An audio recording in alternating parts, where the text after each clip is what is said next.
Bonjour, je me nomme Rodney Désir, je suis chorégraphe, directrice artistique de RD Création et initiatrice du projet Boat Trail. Je suis actuellement en résidence à la Place des Arts pour le nouveau projet Boat Trail Tiohtià:ke, une coproduction du FTA.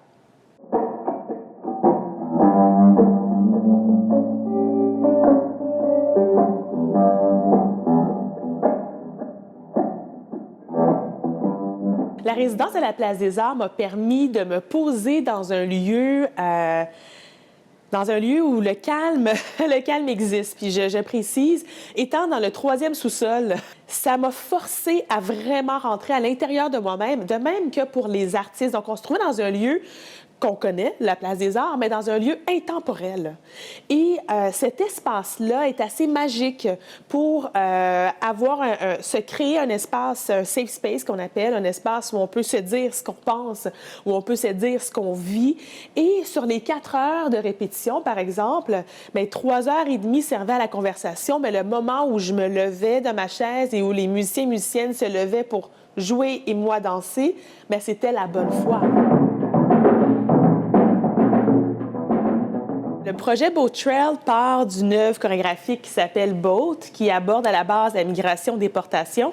Et le Boat Trail, c'est vraiment cette route de mémoire et d'histoire qui retrace ces parcours liés à la traite négrière, mais qui ont donné naissance à un foisonnement de rythmique.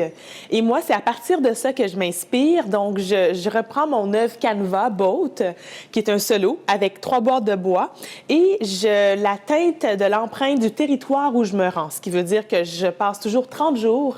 Je rencontre des spécialistes, anthropologues, ethnomusicologues, travailleurs sociaux, mais surtout, je travaille avec des musiciens et musiciennes qui me permettent de recréer mon œuvre.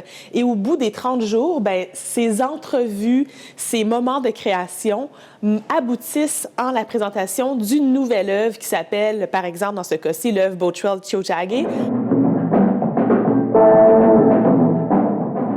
Mais là, de se pencher ici à Montréal et de réaliser que finalement, je connaissais pas grand-chose, c'est troublant, c'est chavirant. De retracer l'histoire des porteurs, donc on parle justement de ces hommes qui étaient sur les trains, qui étaient un des métiers principaux des hommes noirs, qui faisaient le pont entre Montréal et les États-Unis, qui transportaient les bagages, mais surtout qui transportaient aussi les messages liés aux droits civils. Donc, pour moi, d'apprendre cette histoire-là, mais également de faire le parallèle au niveau des femmes. Donc, le rôle des femmes, souvent, le métier était souvent des domestiques. Donc, ça veut dire qu'elles s'occupent des enfants, font le ménage et tout ce qu'on peut imaginer.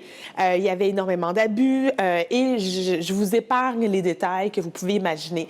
Donc, le système colonial était encore en place, mais d'une autre façon. C'est confrontant de venir excaver là où on vit. Parce que la façon d'avoir été chercher ces renseignements-là, la façon dont j'aborde le Boat Trail permet une communion entre toutes ces sphères de savoir qui est l'art, l'anthropologie, l'histoire, l'économie, la politique, l'éducation et j'en passe. Donc, on a encore du travail à faire, mais j'espère que ça va juste venir poser un peu plus de lumière dans ces chemins un peu ardus.